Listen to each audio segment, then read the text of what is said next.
கர்த்தருடைய பரிசுத்த நாமத்துக்கு மகிமை உண்டாவதாக. எல்லாருக்கும் அந்த பேட்டரி ரொம்ப லோ ஆயிடுச்சு நினைக்கிறேன். அல்லேலூயா. பூஸ்ட் பண்ணலாமா? அல்லேலூயா. உண்மையாவே அவர் போதும் இந்த இடத்துல வந்து நிக்கிறதுக்கு. ஆமா தானே? அவர் ஒரு ஆள் இருந்தா போதும். நம்ம எங்க வேணாலும் போய் நிக்கலாம். ராஜாக்களுக்கு முன்பாக போய் நிக்கலாம், நிக்கலாம். அல்லேலூயா. இன்னைக்கு பேச போகிற வார்த்தை தாகமாய் இருக்கிறேன். இயேசு கிறிஸ்து 5வது சிலுவையில பொழிந்த 5வது வார்த்தை தாகமாய் இருக்கிறேன். இந்த வார்த்தையை நம்ம வருஷம் எல்லாரும் நம்ம கேட்டுட்டு தான் இருக்கிறோம். அவர் எவ்வளவு கஷ்டங்கள் பட்டாரு நிச்சயமா எல்லாருமே தெரிஞ்சிருக்கும். ஏன் கருவில் இருக்கிற குழந்தைக்கும் நிச்சயமா தெரிஞ்சிருக்கும் ஆண்டவர் இவ்வளவுதான் உபத்திரப்படுத்தினாங்க, காயப்படுத்தினாங்க அப்படின்னு சொல்லிட்டு.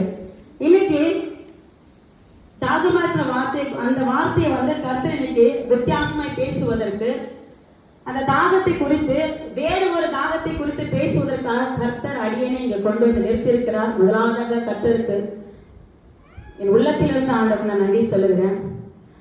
இயேசு கிறிஸ்து மரித்தார், உயிர்த்தார். இது எத்தனை பேருக்கு பிரயோஜனமா இருந்தது? கரங்களை உயர்த்தி ஐயோ சொல்லுங்க. எத்தனை பேருக்கு இயேசுவானவர் மரித்தார், உயிர்த்தார் எனக்கு பிரயோஜனமா இருந்தது? ஏன்னா இன்னைக்கு நம்ம என்ன செய்யறோம்? அவரை விசுவாசிக்கிறோம். நம்மை ரட்சித்து இருக்கிறார். நாம என்ன செய்யறோம்? அவரை விசுவாசித்து இருக்கிறோம். நம்முடைய வாழ்க்கையில நான் விசுவாசிக்கிறேன் அதே நிலையில இருந்தா போதுமா? நான் விசுவாசிக்கிறேன், எனக்கு ஒண்ணும் நடக்காது, நான் விசுவாசிக்கிறேன், பிசாசு என்ன ஒண்ணும் செய்ய முடியாது, என்ன தொட முடியாது, நம்மளை யாராலும் சொல்ல முடியுமா? சொல்லுங்க. விசுவாசம் இயேசு கிறிஸ்து வாழும்போது அவரை கிறிஸ்து என்று எல்லாரும் விசுவாசிக்கணும். விசுவாசம் என்பது முதல் ஸ்டேஜ். அடுத்தடுத்த கட்டத்தை நம்ம மூவ் ஆன் பண்ணி போகணும். ஆனா நம்ம இன்னைக்கு கிறிஸ்து என்ன செய்யறோம்? அதே நிலையில் இருக்கிறோம். இன்னைக்கு நம்முடைய விசுவாசத்தை புறச்சாதரை கேட்கிறாங்க. விசுவாசம் எனக்கு காட்டுன்னு சொன்னா நம்ம எப்படி காட்டுவோம்? சொல்லுங்க. விசுவாசத்தை காண்பின்னு சொன்னா நம்ம எப்படி காட்டுவோம்? யாக்கோபு எழுதுறாரு, விசுவாசத்தை நம்ம கிரியையினால தான் காட்டணும். நம்முடைய சரீரத்துல ஆவி இல்லைன்னா அந்த சரீரம் செத்துதா இருக்கிறது. விசுவாசம் இல்லாத கிரியைகள் எப்படி இருக்குதா? செத்துதா இருக்கிறது. நம்முடைய விசுவாசத்தை கிரியையினால வெளிப்படுத்துவதற்காக நமக்கு பிரயோஜனமுள்ள ஒருவரை அவர் போகும்போது கொடுத்துட்டு போனவில்லை. அல்லேலூயா சொல்லலாம். அல்லேலூயா. நமக்குள்ள நம்மை ரட்சித்தவர், நாம அவரை விசுவாசிக்கிறோம். நாம் அவரை விசுவாசித்து நமக்குள்ளே வாசம் செய்து அவர் கொடுத்திருக்கிற இந்த வேத வார்த்தைகளை கை கொள்ளுவதற்கும் இதன்படி நம்ம நடப்பதற்கும் நமக்காக பிரயோஜனம் உள்ள ஒருவரை அவர் இயேசுவானவர் நமக்காக அனுப்பியிருக்கிறார். யார் அவர்? கரெக்டா சொல்லுங்க பார்க்கலாம். நான் வாசிக்கலாம். யோவான் 14ஆம் அதிகாரம் 7ஆம் வசனம். யோவான் 14ஆம் அதிகாரம் 7ஆம் வசனம். 14:7. யோவான் 16:7. யோவான் 16:7. நான் உண்மையை சொல்லுகிறேன், நான் போகிறது உங்களுக்கு பிரயோஜனமா இருக்கும். நான் போகாதிருந்தால் தேச்சரவாளன் உங்களிடத்தில் போதுமா? யார் அந்த தேச்சரவாளன்? சொல்லுங்க. யார் அந்த தேச்சரவாளன்? சொல்லுங்க. அல்லேலூயா. அதே வசனம் பாருங்க. 14:26.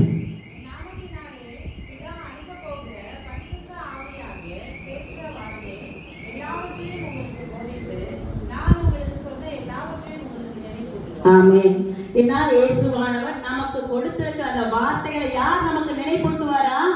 இயேசுவானவர் அவர் அனுப்பின பரிசுத்த ஆவிதான் நமக்கு அந்த வார்த்தைகளை நினைப்பூட்டுகிறார். இன்னைக்கு நம்ம வார்த்தைகளை கேட்டுக்கொண்டிருக்கிற வார்த்தைகளை இன்னைக்கு பேசுற ஒவ்வொருத்தர் மூலமா நமக்கு பரிசுத்த ஆவிதான் என்ன செய்யறாரு? இயேசு கிறிஸ்துவோட அவருடைய சிலுவை எல்லாவற்றையும் நமக்கு நினைப்பூட்டி கொண்டு வருகிறார். யார் இந்த பரிசுத்த ஆவி? நம்முடைய திரியேக கடவுள் ஆகிய, சொல்லுங்க, திரியேக கடவுள் யார்? அவர் பிதா, குமாரன், பரிசுத்த ஆவி. யாரு? பிதா, குமாரன், பரிசுத்த ஆவி. இந்த பரிசுத்த ஆவியானவர் முதலாவது எங்க வர தெரியுங்களா? ஆதியாகமம் 1ஆம் அதிகாரம் 2ஆம் வசனம். ஆதியாகமம் 1ஆம் அதிகாரம் 2ஆம் வசனம். பூமியானது ஒழுங்கின்மையும் வெறுமையாக இருந்தது, ஆழத்தின் மேல் இருள் இருந்தது. தேவ ஆவியானவர் ஜலத்தின் மேல் அசைவாடி கொண்டிருந்தார். முதலாவதாக தேவ ஆவியானவர். யோவான் 4:24 தேவன் ஆவியா இருக்கிறார். ஆவியா இருக்கிற ஆவியானவர் மனுஷரில் ஒருவரும் காணக்கூடாதவராய் இருந்த தேவன், மனுஷரில் ஒருவரும் கண்டிராத தேவன், ஒழுங்கின்மையும் வெறுமையுமா இருக்கிற இந்த பூமிக்கு மாத்திரமல்ல அவர் நாட்டில மனிதர்களுக்கு எப்படிதான் இருக்கிறோம்? ஒழுங்கின்மையுமா, கனி கொடுக்க முடியாத வெறுமையான அன்னைக்கு அந்த அத்தி மரத்தை சபிக்கிறாரு. அந்த அத்தி மரத்துல ஒரு கனியும் இல்லை. இன்னைக்கு கிறிஸ்தவனுடைய வாழ்க்கையில விசுவாசிகள் என்று சொல்றவங்க இன்னைக்கு வெறுமையமா இருக்கு. ஒழுங்கின்மையும் வெறுமையமா இருக்கிற நமக்காக மனுஷனாய் இயேசு என்கிற பெயரில் வந்தார். அவர் இன்று மரித்து நமக்குள்ளே வாசம் செய்து, எப்படி வைராக்கியாய் வாசம் செய்வதற்காக பரிசுத்த ஆவியை நமக்கு தந்தருளுது. எல்லாம் கரங்களை தட்டி ஒரு அழிலே சொல்லலாம். நமக்குள்ள வைராக்கிய வாஞ்சை இருக்கிறாரு. ஆனா நமக்குள்ள அந்த வைராக்கிய வாஞ்சை இருக்குதுங்களா? இயேசுக்காக எனக்காக இவ்வளவு கஷ்டப்பட்டார், இவ்வளவு உபத்திரப்பட்டார். நான் அவருக்காக நான் என்ன செஞ்சிருக்கிறேன்? நான் அவரை போல மாறணும், அவரை போல அன்பா இருக்கணும், அவரை போல நான் சத்தியத்தை கை கொள்ளணும், கற்பனை கை கொள்ளணும். எனக்காக நமக்குள்ள அந்த தாகம் இருந்துச்சுன்னா நம்ம எப்படி இருப்போம்? அவரை போல இயேசுவை போலதான் நாம வாழ்வோம். அது மட்டும் இல்ல, இயேசுவானவரை பார்த்தீங்கன்னா நிச்சயமா இந்த உலகத்துல ஒவ்வொரு விசுவாசிகளுக்கும் இருக்க வேண்டிய தாகம் பரிசுத்த ஆவியின் தாகம். பரிசுத்த ஆவி ரொம்ப ரொம்ப ரொம்ப முக்கியம். பரிசுத்த ஆவி நமக்குள்ள இருக்கும்போது நாம ஜெபிக்க தெரியாம இருக்க மாட்டோம். சபையில வந்து துணிகரமா என்ன செய்யறோம்? ஆராதனைன்னு சொன்னா எந்திரிச்சு நிற்கணும், பாட்டு பாடணும்னு சொன்னா கரங்களை தட்டணும், ஜெபிக்க சொன்னா ஜெபிக்க தெரியணும். பரிசெயரை போல நீண்ட நேரம் ஜெபிக்கலாம். நம்ம ஒரு நிமிஷம் ஜெபித்தாலும் கருத்தாய் ஊக்கமாய் ஜெபிப்பதற்கு நமக்கு உதவி செய்கிறது யாரு? இந்த பரிசுத்த ஆவியானவர். இயேசுவை அப்போஸ்தலர் 10:38 தேவன் என்ன செய்தார்? இயேசு கிறிஸ்துவை ஜலத்தினாலும் பரிசுத்த ஆவியினாலும் அபிஷேகம் செய்தார். அதே தீத்து 3:5 நம்ம எப்படி கர்த்தர் ரட்சித்தார், அதுல ரட்சித்தார் குறிக்கப்பட்டிருக்கோம். நம்ம எப்படின்னா மறுஜென்ம முழுக்கினாலும் பரிசுத்த ஆவியின் புதிதாக்குதலினாலும் நம்மை ரட்சித்திருக்கிறார். ஹல்லேலூயா. ஆனா ஆண்டவர் நம்மை ரட்சித்தார். நம்ம அவருடைய அபிஷேகத்தை பெற்றுக்கொள்ள நம்ம தாகமா இருக்கிறோமா? இயேசு கிறிஸ்து சொல்றாரு, நான் எந்த ஆவியினாலே பிசாசுகளை துரத்துகிறேன்னு சொன்னாரு? தேவ ஆவியினாலே. நான் தேவ ஆவிகளை பிசாசுகளை துரத்துகிறேன். இன்னைக்கு பிசாசு என்ன செய்யுது? யாக்கோபுல சொல்றாரு, பிசாசும் இயேசுவை விசுவாசித்து நடுங்குது. அந்த நடுக்கு நமக்கு இருக்கா? ஐயோ நம்ம பாவம் செய்யறோமே, ஐயோ நம்ம இப்படி காயப்படுத்தின தேவையில்லாத வார்த்தை நம்ம பேசுறோமே, நம்ம உள்ள நமக்கு நடுங்குதா? அந்த நடுக்கு நமக்கு வரல, ஆனா பிசாசுக்கு வருது. அதுக்கு தான் அந்த நடுக்கத்தை பாவத்தை கண்டித்து உணர்த்துவதற்காக நமக்கு யார் தேவைப்படுகிறது? பரிசுத்த ஆவியான நமக்கு தேவைப்படுகிறார். அது மாத்திரமல்ல, இயேசுவானவர் அவர் ரட்சிக்கப்படும் அவர் வந்து யோவான் ஸ்நானம் மூலமாக இயேசு கிறிஸ்து ஞானஸ்நானம் கொடுக்கும் பொழுது தேவ ஆவியானவர் புறாவை போல் ரூபம் கொண்டு அவரை அபிஷேகம் செய்தார். அவருடைய ஊழியத்திற்கு அழைக்கப்பட்ட எல்லா அப்போஸ்தலரும் வாசிக்கலாம். அப்போஸ்தலர் 1-ம் 4-ம் 5-ம் இயேசுவானவர் அவர் மரித்து போகும்போது தன்னுடைய சீஷர்களுக்கு வந்து நீங்க உடனே போயிட்டு சுவிசேஷம் சொல்லுங்க, நீங்க உடனே போயிட்டு பிரசங்கிங்கன்னு ஆண்டவர் சொல்லல. அது வாசிக்கலாமா? 4:5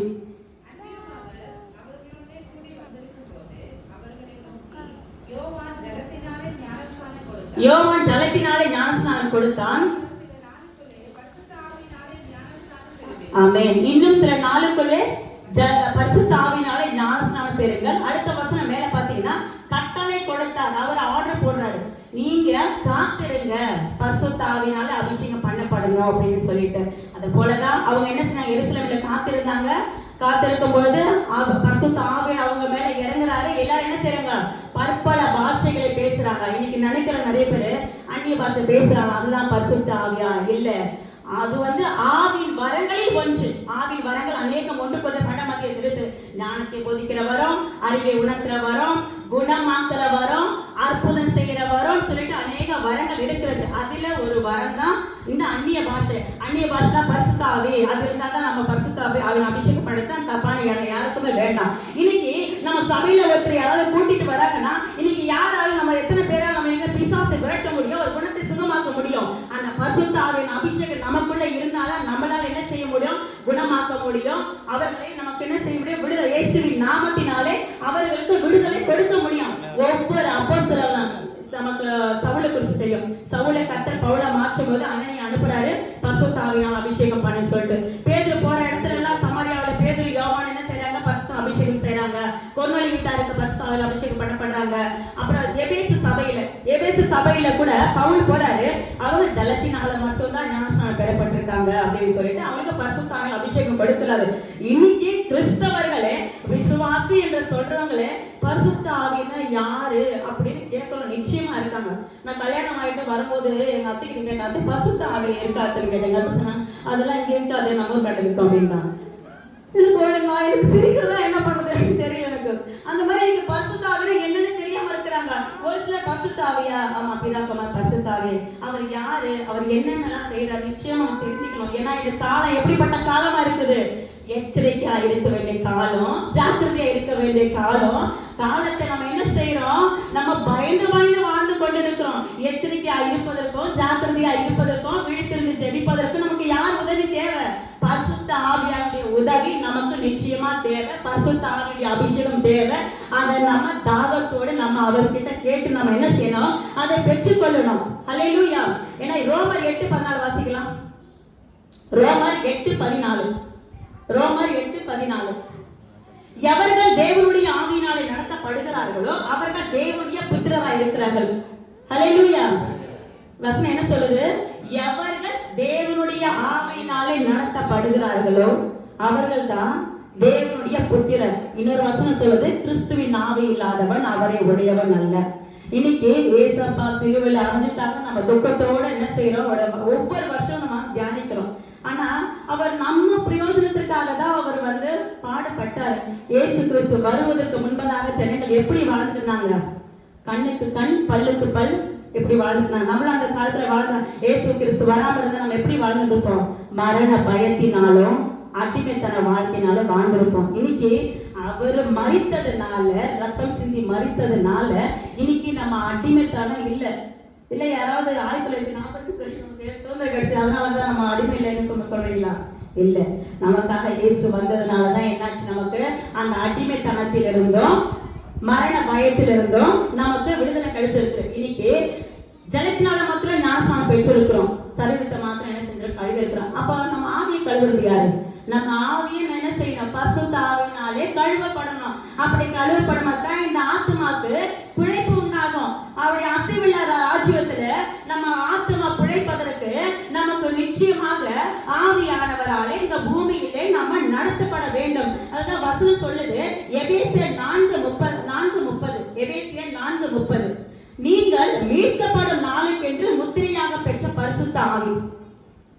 இன்னைக்கு நிறைய பேர் ஒத்துக்கல, பரிசுத்த ஆவி இருந்தாதான் பரலோகம் போன்னு சொல்லிட்டு நிறைய பேர் ஒத்துக்கல. நிச்சயமா சொல்றேன், ஏன்னா நான் அடுத்தடுத்து பார்க்கலாம் எதனால பரிசுத்த ஆவி சொல்றேன்ட்டு.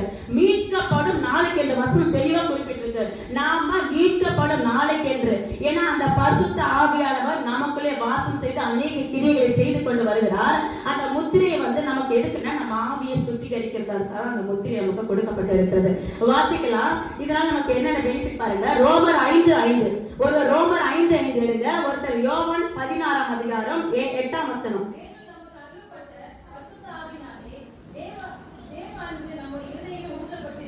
அப்போதுக்கா ஆமென். பாருங்க, முதலாவதாக தேவ அன்பு நம்ம இருக்கிற ஊற்றப்படும். அன்புன்றது நமக்கு ரொம்ப ரொம்ப முக்கியம். ஆமா தானே? அன்புன்றது நமக்கு ரொம்ப ரொம்ப முக்கியம். அடுத்த வசனம் யோவான் 16ஆம் அதிகாரம் 8ஆம் வசனம்.